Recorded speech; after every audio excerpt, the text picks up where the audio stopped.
Hola, bueno, pues hoy quiero comentar un libro que apenas tiene poco que lo acabé. El libro se llama Sabiduría Secreta.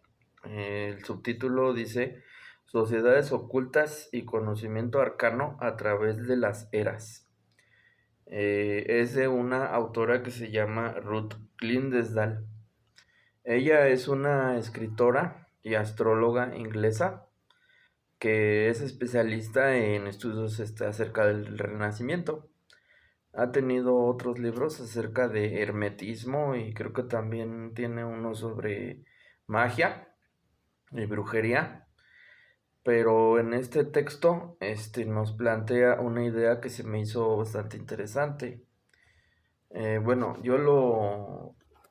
lo leí en esta edición, que es una edición que a mí me gusta porque por la misma imagen fue que me llamó la atención.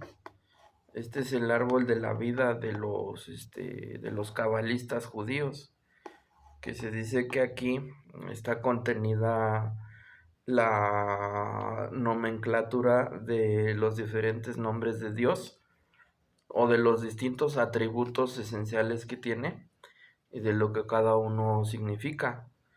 Bueno, la cábala fue una tradición esotérica que pertenece a la tradición judía y que también ha sido paralela y que tiene su propia lógica y su propia, digamos, filosofía, que sí depende de lo que es el judaísmo tradicional, pero de alguna manera también plantean una alternativa espiritual y filosófica para entender la realidad, para entender lo que para ellos es Dios y lo que es el hombre y la relación que tiene el hombre con lo divino, desde una perspectiva, digamos, menos ortodoxa de lo que ha sido el judaísmo clásico, ¿no?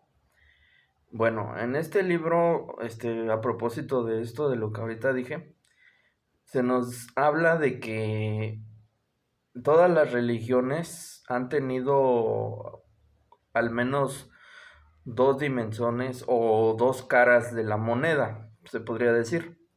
Una, aquella que es externa, o sea, lo que podemos llamar exotérica, que es lo que ha sido hecho para el conocimiento público, o sea, todo lo que han sido digamos, el camino oficial de lo que ha sido la religión en distintas épocas y en distintas tradiciones. Pero también aquí es donde viene el tema del texto. Existe una tradición esotérica. El significado de la palabra esotérico quiere decir aquello que solamente es para los que están adentro. O sea que es un conocimiento interno, nada más para los que son los adeptos, en este caso los iniciados, que serían los discípulos de ciertos grupos, que son los que se dedican a la conservación y a la difusión de estas doctrinas.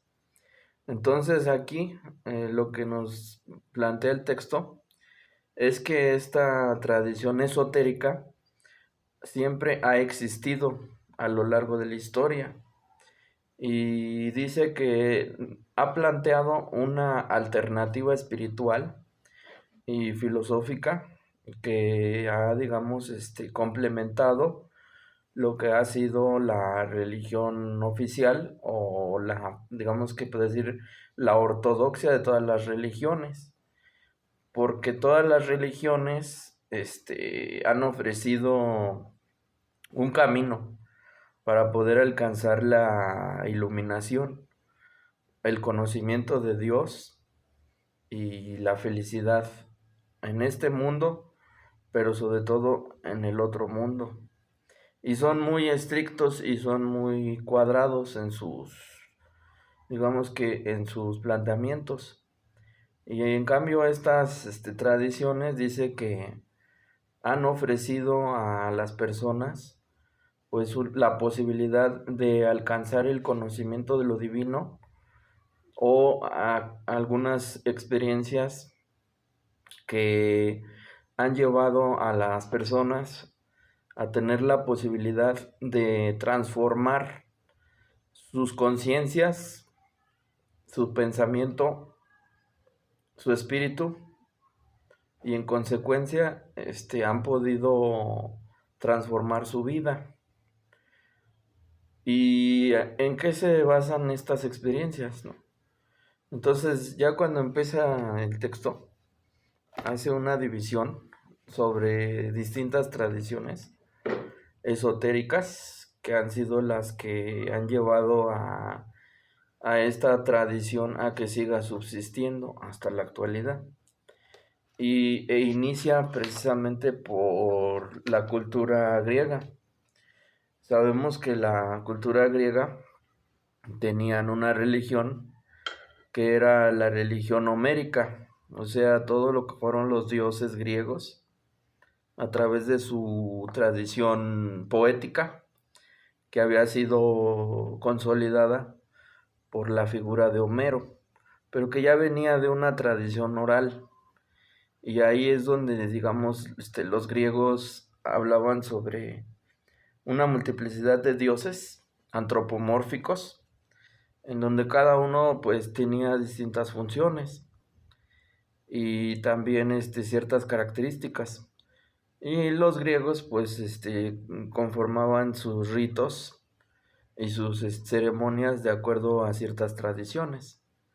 Sin embargo, dice que estas tradiciones pues eran muy externas. O sea, se podría decir que la religión de los griegos no profundizaba realmente en lo que era el sentido de la existencia. Eran pueblos que se daban mucho hacia el comercio.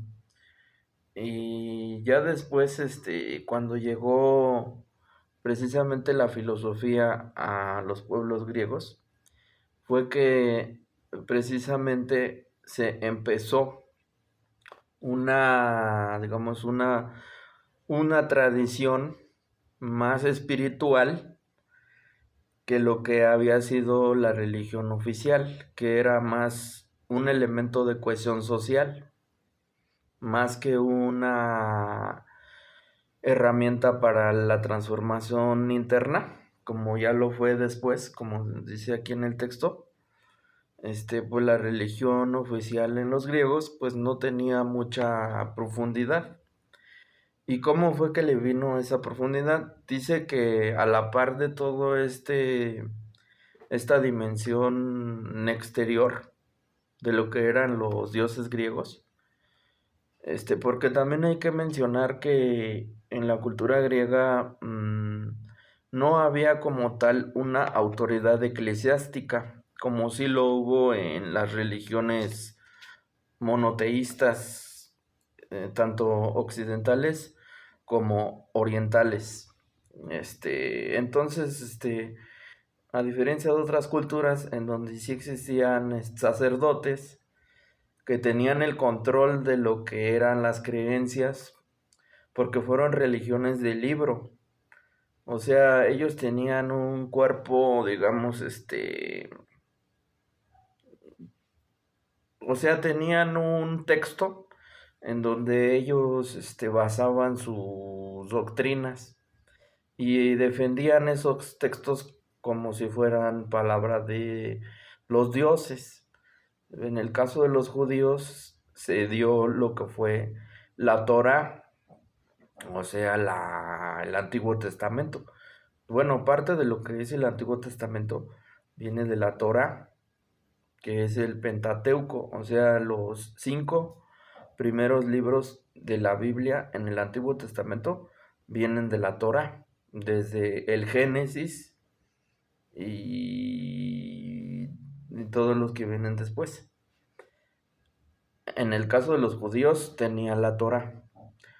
También en el caso del Islam, allá también era una religión de libro, que era el Corán. Y ahí, bueno, el dios de los árabes, sabemos que lo nombraban con el nombre de Alá. Hasta la fecha todavía existe la religión, ¿cómo se llama? Las religiones árabes en Medio Oriente. Y en el cristianismo, tenemos que hay se podría decir, un desdoblamiento que tuvo la religión judía con lo que fue el cristianismo, que también fue como una reacción en un principio crítica, pero a la vez también que subsumió muchas de las posturas y de las ideas del judaísmo, que fue lo que después se consolidó como el cristianismo. Y allí también, digamos que su máximo representante, pues es la figura de Jesucristo, que también, curiosamente, nos cuenta la historia que nunca escribió nada. O sea, él no escribió un libro, ni siquiera como lo hicieron los profetas en el Antiguo Testamento, que se decía que eran inspirados por Dios, sino que digamos que la postura de Jesucristo desde un principio fue de que él renunció a lo que fue la escritura. Habría que ver por qué, ¿verdad? O sea, cuál era digamos que su sabiduría o su filosofía para prescindir de lo que era la letra escrita. Como que él hablaba palabra viva, decían. Pero bueno, da la casualidad de que, como siempre, en este tipo de personalidades, pues alrededor existen muchas personas que se aglutinan y que se convierten en seguidores, en discípulos, que en este caso pues fueron los 12 apóstoles, que supuestamente después de muchos años de que Jesús, si es que existió como persona histórica, que tampoco no hay una certeza de que haya existido, pero bueno, si atendemos a que existen supuestas documentos que hablan sobre este personaje, bueno, suponiendo que sí existió y que que sí lo mataron y que sí lo ejecutaron bajo las leyes romanas de haberlo crucificado, pasaron muchísimos años para que empezaran a escribir lo que supuestamente había dicho él, que fueron lo que fue ya el Nuevo Testamento, o sea, los 4 evangelios. Y cada uno de esos evangelios pues tiene una visión particular de lo que era su vida y lo que fue su calvario, que precisamente que es casualidad que ahorita pues ya se ven en lo que son esas fechas y no sabemos si realmente coincidan con los hechos históricos. Algunas personas dicen que no coinciden, o algunas otras dicen que sí, así como también dicen de lo que fue el nacimiento, nosotros lo celebramos el 24 de diciembre para el otro día, que es 25, y se dice que no pudo ser así, que es en otra fecha. Pero bueno, el punto aquí es que también pasaron algunos años y también se consolidó el cristianismo como una religión de libro. Entonces ya ahí tiene sus propios libros, lo que es el Nuevo Testamento, empezando por los 4 evangelios, ya después todo lo que escribió Pablo de Tarso, que también retomó mucho de lo que había sido su formación judía, y ya después, supuestamente como había tenido una revelación, pues se había dedicado a defender el cristianismo, pero nunca dejó de lado digamos, el carácter, como dice Nietzsche, moralizante, ¿verdad?, de su pensamiento judío. O sea que Pablo de Tarso fue el que moralizó el cristianismo, Porque si nosotros vemos al menos lo que son los evangelios, o sea, las enseñanzas de Jesucristo, pues tienen mucha sabiduría, se podría decir, filosófica, y que están más cerca de la ética que de lo que es la moral, o sea, un desarrollo de la conciencia interna, de lo que es el desarrollo del espíritu en los individuos. Y, y el hecho de tomar conciencia de que somos parte de lo que es el plan divino, ¿no? Y que habita dentro de nosotros mismos esa verdad o ese conocimiento. Y no necesitamos de un sacerdote o de una institución para poder comunicarnos con Dios. Esa era, digamos, la buena nueva, o sea, la crítica que le hacía Jesús de Nazaret a lo que era el formalismo de la religión judía, que como lo vengo diciendo desde el principio, había caído como en un externalismo, en un formalismo y en una, se puede decir que en una obediencia muy formal hacia lo que era la ley o las prohibiciones y también ritualística, ¿no? O sea que tomaba como más importante lo que era, o sea, los rituales, la práctica de lo que eran las ceremonias, los sacrificios que allí también se pedían y todo eso pues por mediación de lo que fueron o sea, los sacerdotes, que también vale decirlo, pues también o sea, sacaron mucho provecho de lo que fue el poder espiritual que tenían dentro del grupo y no nada más espiritualmente hablando, sino también económicamente hablando y también políticamente hablando, porque tenían el poder político y también bueno, tenían bastantes riquezas que pudieron acumular a través de todo de todos los sacrificios que ellos pedían, porque para todo había que llevarles un tributo. Y no es la excepción el pueblo judío, porque vemos estas prácticas en la mayoría de las religiones, incluyendo desde las religiones egipcias, con la figura del faraón, que supuestamente también tenía una descendencia divina y que llegaron a la teocracia. Entonces, bueno, eso lo vemos en todas las latitudes y en todos los contextos, incluyendo el hinduismo, donde también tuvo bastante influencia, ¿no? El sistema de castas también estaba permeado por todo lo que fue la religión. Entonces, a lo que voy, es que todas las religiones oficiales pues tienen mucho de dónde cortar en términos de crítica, porque convierten una intuición a lo mejor originaria, que es la captación de que existe algo más, algo, una realidad trascendente, y que el ser humano también es parte de esa realidad. O sea, en el origen a lo mejor todas las religiones tienen algo auténtico, algo genuino, una intuición genuina de lo que es la trascendencia y de lo que es el carácter sagrado de la vida y de la misma existencia, ¿no?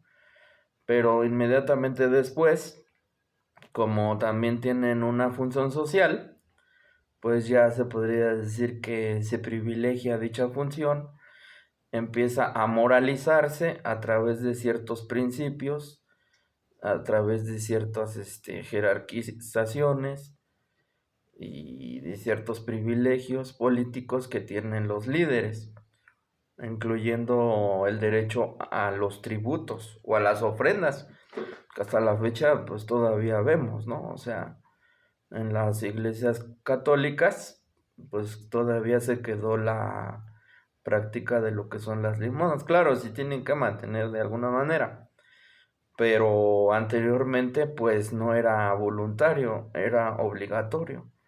El llamado diezmo, que viene mucho de lo que es precisamente todo lo que dice en el texto. Y eso viene de Pablo de Tarso, todo aquello de lo del diezmo. Y eso ya se practicaba en el judaísmo.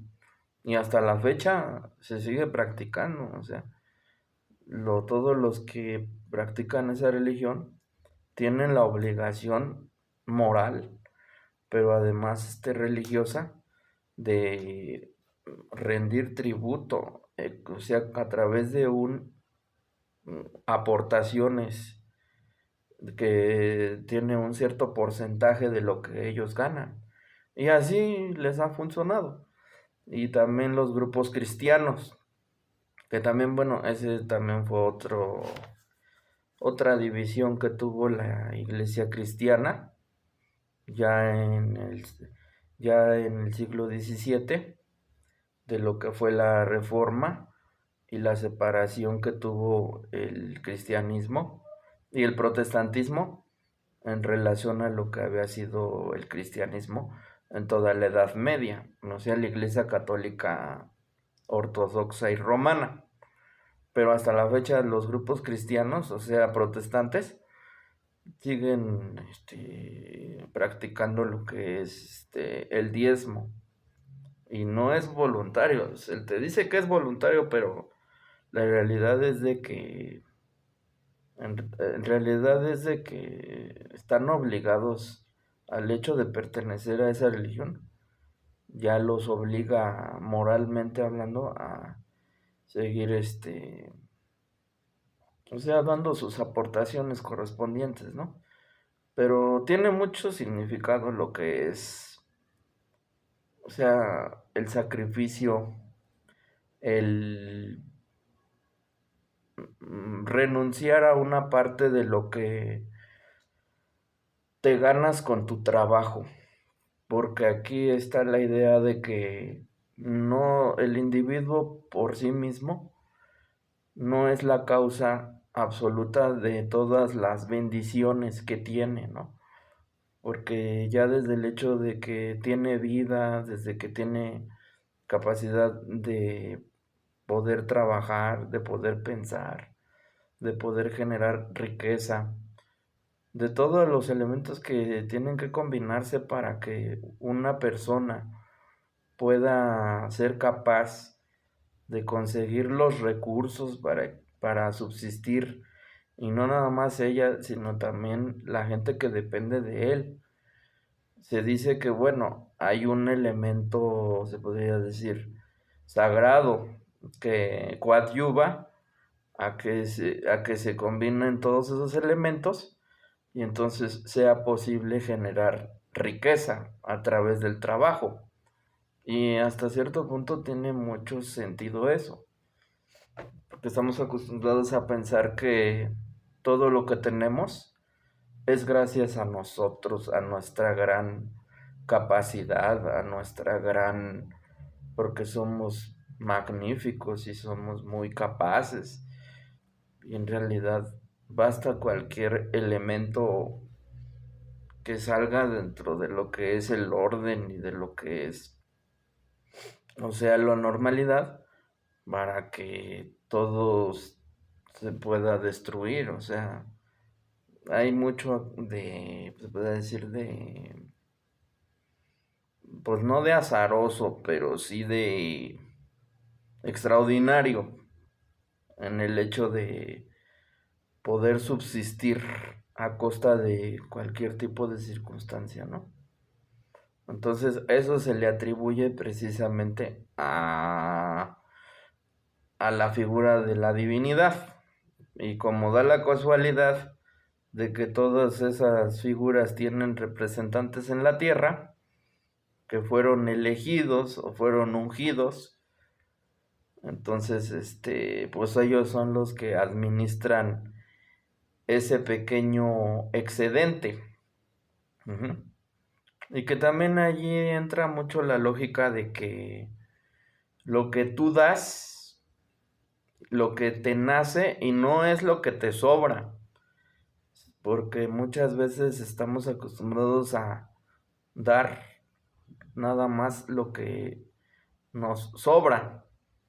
Y dice que precisamente el sacrificio es renunciar a una parte de lo que tú te ganaste y que sí necesitas, pero que te despojas, o sea, te desprendes a una costa de que te cueste trabajo despojarte y eres capaz de ofrecerlo. Por eso es una ofrenda a los dioses. En este caso, pues ya en, ¿cómo se dice? O sea, bueno, los judíos antes pedían lo que eran tributos en especie. O sea, tú desde que te bautizabas a un bebé, tenías que llevar ciertos alimentos, semillas, o sea, animales, todo tipo de cosas. O sea, no era simbólico, era algo, o sea, concreto. Era el despojarte de una parte de tu riqueza, de tu trabajo, porque eso era un agradecimiento a los dioses, o en este caso a Dios.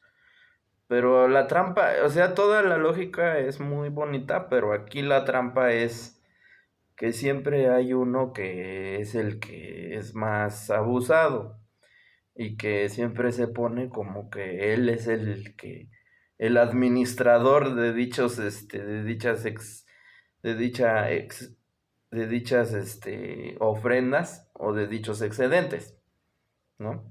Y ya luego no nada más fueron en especie, sino también o sea, en moneda.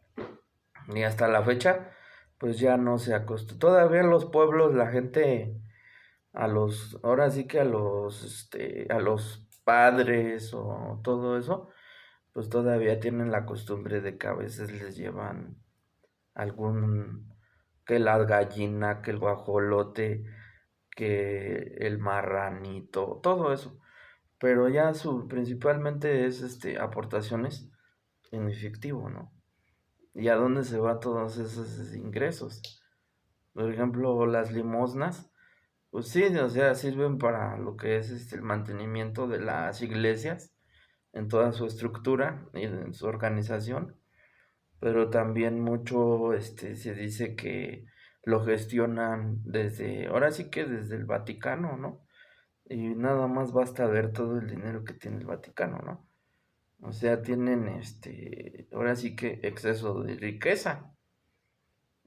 Pero bueno, entonces aquí es que como todas las religiones se han decantado a esa exterioridad y a ese carácter formal y también moralista de lo que debe de hacerse, de lo que no se debe de hacer, de todas las prohibiciones, de que hasta el hecho de mirar a una mujer con deseo ya es causa de que ya es un pecado y entonces pues hay que reprimir todo lo que es por la naturaleza del ser humano, ¿no? O sea, todo lo que son las pasiones. O sea, han sido muy castigadoras, y muy represivas. Esa sería la palabra. Las religiones, no hay una excepción. ¿Por qué? Porque ya no les interesa la conexión con lo trascendente, ya no les interesa la intuición de nuestra naturaleza divina, ujú, de que somos algo más que materia y que carne y huesos. Ya no les importa todo eso, sino simplemente el cumplimiento de las normas, o sea, el orden social, porque es un instrumento de el control social. Y todas las sociedades pues lo han sabido, porque no hay una sola en donde no haya estado unida la religión con el poder político. Ujú. Desde hace lo que estaba diciendo hace ratito, ¿no? O sea, desde las llamadas teocracias, desde los egipcios, pasando hasta por aquí, ¿no? Por estas tierras de los precolombinos, o sea, eran unas auténticas teocracias.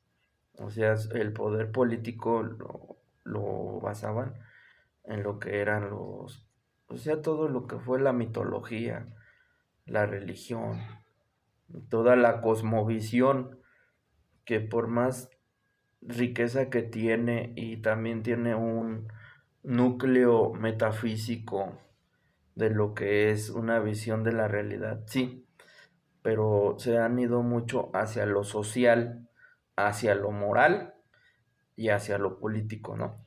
Entonces, ¿cuál es el punto de aquí? Que precisamente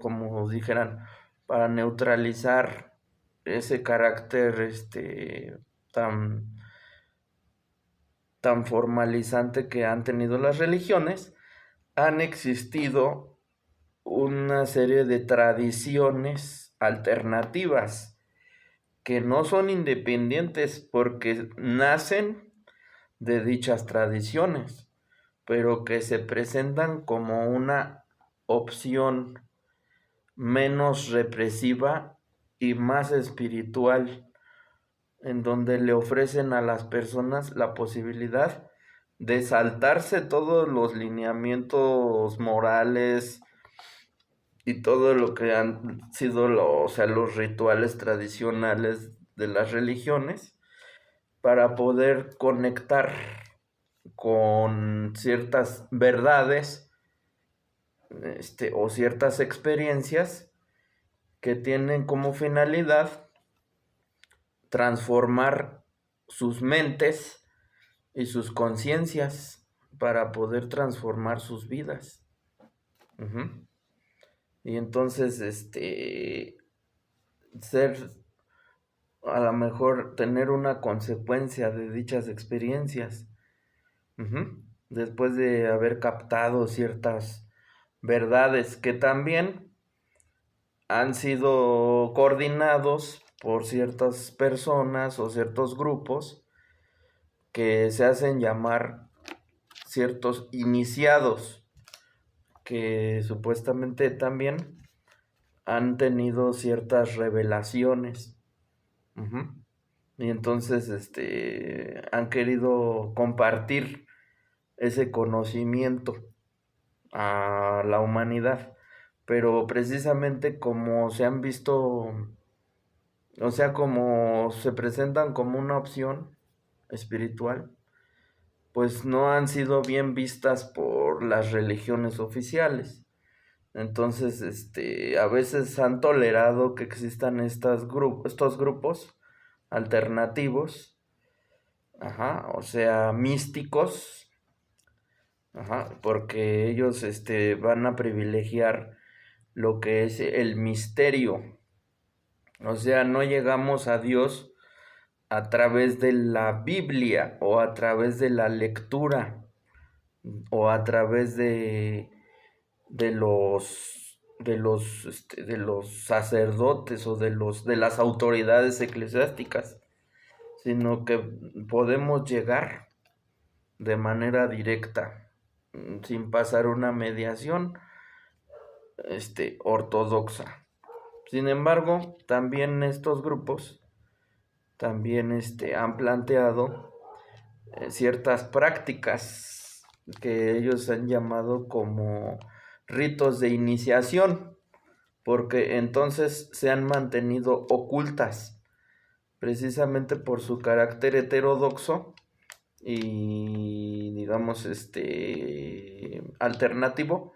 Entonces han permanecido, se podría decir, como debajo del agua, y entonces no cualquiera podía tener acceso a dichas experiencias. y también existían ciertos procesos por medio de los cuales se podía tener acceso a dicho conocimiento. Ujú. En el caso concreto, en el que ahorita estaba mencionando, de la cultura griega, se dice que que esta tradición se dio bajo la figura de lo que fueron los misterios dionisíacos, o los misterios que después evolucionó en lo que fueron los misterios órficos. Ujú. Y se dice que ahí, bueno, en ciertas fechas de lo que era el calendario griego, se tenía como les digo con anterioridad, que la religión griega no estaba tan controlada políticamente, no había tanta represión, como que era más flexible hasta cierto punto, porque también la religión de los griegos, o sea, lo que llamamos los mitos, no se basaban en un libro sagrado como si fueron las religiones del libro, o sea, las que mencioné anteriormente, como lo fue el Islam o el judaísmo, o como lo fue el cristianismo después. Ajá, en donde guardaban con mucho celo lo que era la palabra de Dios, o sea, de los que habían escrito esos libros bajo la inspiración divina, ¿no? Y que solamente los sacerdotes eran los que podían tener acceso a la lectura de dichos textos y por lo tanto a la interpretación de los mismos y por lo tanto a la enseñanza de los mismos. Ujú. O sea, era un control político, se podría decir. Ujú. Y en cambio, en la cultura griega estaba menos organizada la religión.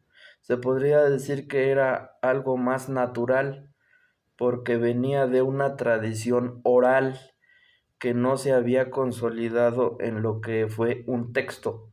Y tampoco había, como dicen, profetas ni personas que se habían puesto a sí mismas como que habían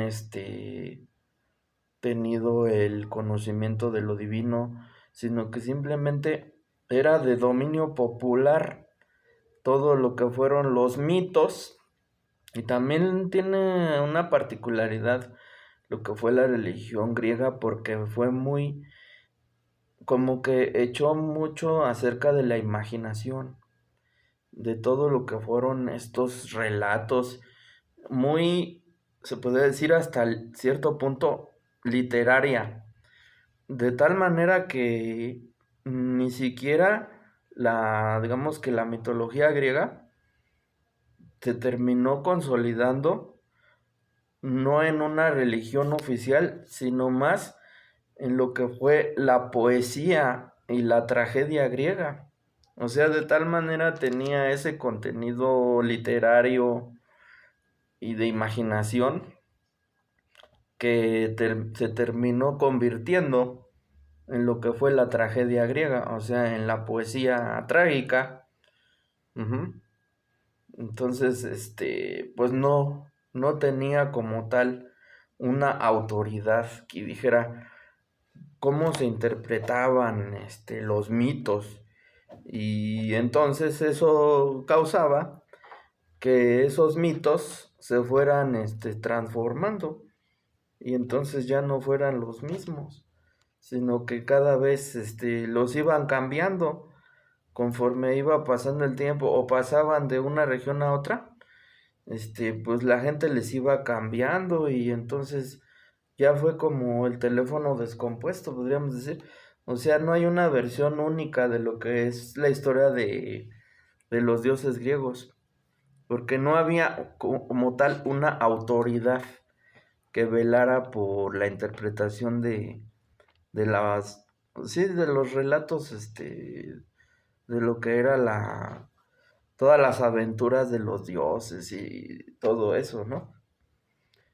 Entonces dice que eso pues permitió que existieran ciertas alternativas espirituales que ya no satisfacía lo que era la religión oficial, que era muy exterior o muy tradicionalista. Y dice que esas tradiciones vienen en lo que fue la línea de lo que fueron los ritos dionisíacos y los ritos órficos, que también menciona ahí, tuvieron influencia de lo que fue la religión oriental, específicamente de la tradición egipcia, que también tuvo estas dos, sí, podría decirse que tuvo estas dos caras. Ujú. Entonces, dice que allí en esas fiestas se daban ciertas prácticas guiadas por muchos maestros que supuestamente habían tenido acceso a lo que fue la sabiduría órfica que vino desde los egipcios, porque también viajaban a Oriente y entonces también allí como que se traían ciertas doctrinas y entonces ya después acá como que las adaptaban según sus dioses, ¿no? Pero el punto aquí es que dentro de esos ritos se daban lo que era el consumo de ciertas drogas, porque se dice que a través de eso ellos buscaban alterar la conciencia de las personas, o sea, de los jóvenes, ¿no? Para que pasaran por un tránsito que era como una réplica de lo que habían pasado los dioses a los que supuestamente se estaba rindiendo tributo ahí, que era Dionisio y Orfeo.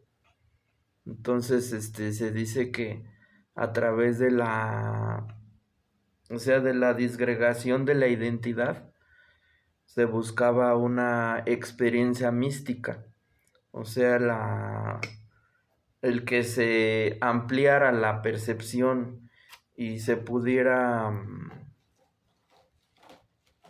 o sea, que se pudiera purificar el pensamiento y el espíritu a través de todo lo que era la catarsis. Ujú. Porque sabemos que a través de lo que es la conciencia se tiene mucha restricción de lo que es nuestra conciencia en términos morales y también en términos mentales. O sea, cuando estamos en nuestros cinco sentidos, pues a veces nuestras ideas y nuestros prejuicios pues no nos dejan ir más allá de lo que son nuestras ideas muy cuadradas acerca de lo que es la vida o lo que somos nosotros. Y en este contexto, pues se utilizaban ciertas sustancias naturales, ciertas o sea, remedios o combinaciones de plantas para poder inducir a los que estaban teniendo esa experiencia que duraban 1 o 2 días, ujú, a desinhibirse dentro de lo que eran o sea, los tabús que tenía todo lo que era la sociedad y que se pudiera desfogar o que se pudiera desahogar todos los sentimientos o todas las emociones y que pudiera llegar a un conocimiento más vivencial acerca de su propia conciencia, ¿no? Y con ello entonces ya estaba preparado para poder recibir todo lo que era el conocimiento místico. Y ahí es donde ya entraban los guías y ya les daban ciertas ciertos lineamientos y ciertas ideas para que entonces cuando ya salieran otra vez de dicha experiencia, pues ya fuera transformados. Ajá. Obviamente eso también tenía una función social porque ya después de haber tenido eso, se dice que ya las personas pues ya tenían más conciencia, ¿no? Entonces, estaba más cercano a lo que es la ética que a la moral. Ujú. Y hasta la fecha podemos ver lo que sigue subsistiendo, esas prácticas. Claro, con todas las deformaciones que ya han tenido con todo lo que ha sido la cultura de la New Age, ¿no? O sea, de todo lo que son los hippies y que, por ejemplo, tenemos aquí en estas latitudes, tenemos algo análogo, por ejemplo, en el consumo de lo que son los hongos alucinógenos o todo lo que es lo de la ayahuasca, ¿no? Que dicen que transformas tu conciencia para que a través de una experiencia de catarsis, pues llegues a una elevación de lo que es tu conciencia, acerca de lo que eres tú y de cuál es la realidad y cuál es tu relación con el mundo o con la naturaleza o con lo divino o con lo otro, llámalo como quieras, ¿no?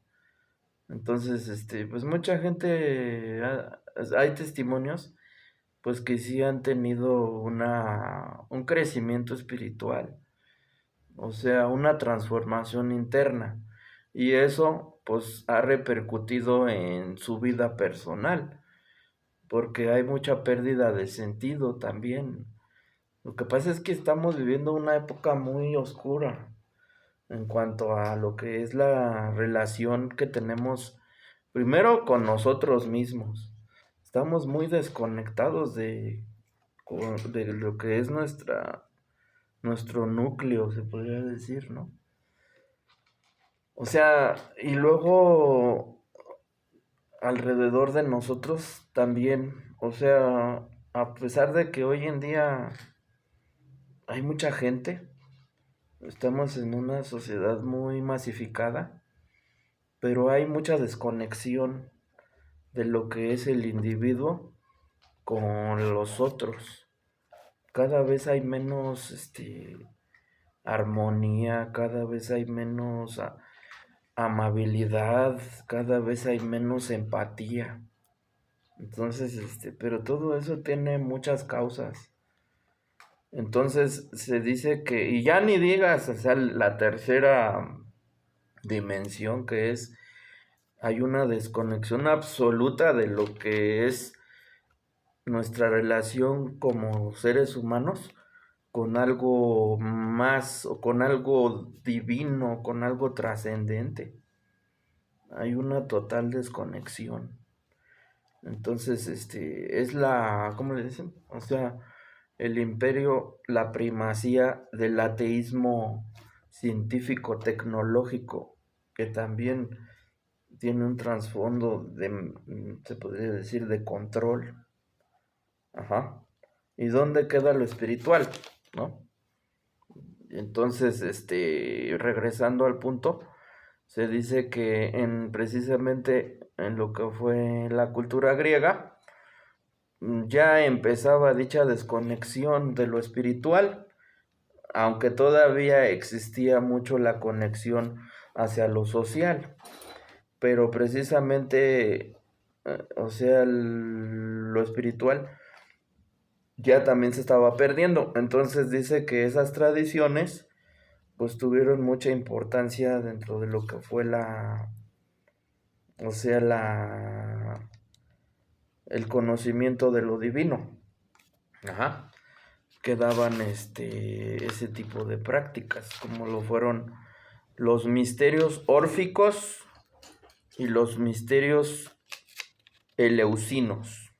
Ajá.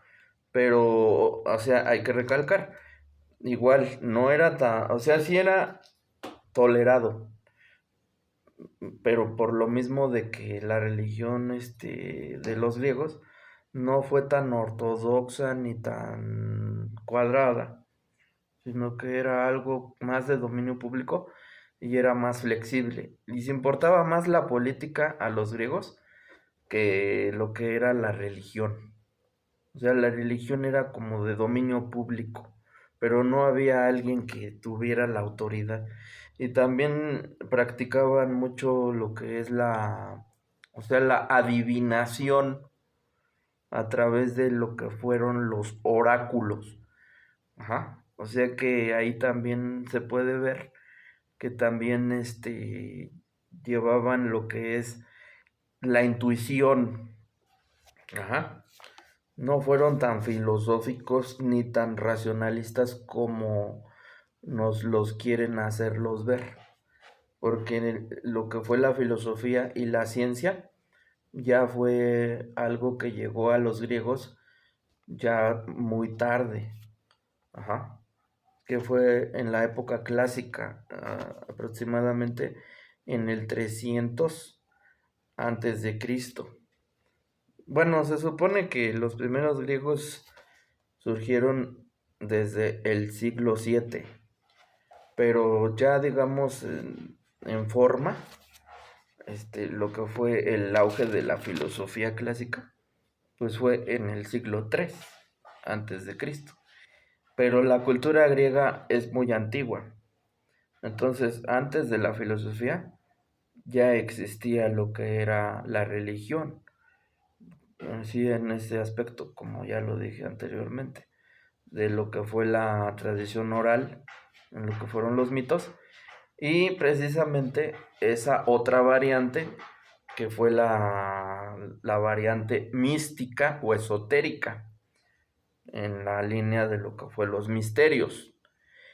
Y precisamente ahí también menciona un personaje que se puede decir que es el vínculo entre lo que es la filosofía y lo que también fue la religión mística, o sea, de los misterios órficos, que fue la figura de Pitágoras, porque nos ponen a Pitágoras como que fue el padre de la filosofía y de las matemáticas, pero también lo que no mencionan es que Pitágoras también era un místico y que también practicaba lo que era, o sea, los rituales de purificación y que también digamos que sus adeptos no era como tal una escuela académicamente hablando, sino que realmente era una secta religiosa. Y ellos precisamente basan mucho de lo que son sus teorías acerca de lo que es el orfismo, que es la religión que ahorita mencioné, o sea, esa variante mística de lo que fue la religión y que venía desde Oriente todo eso.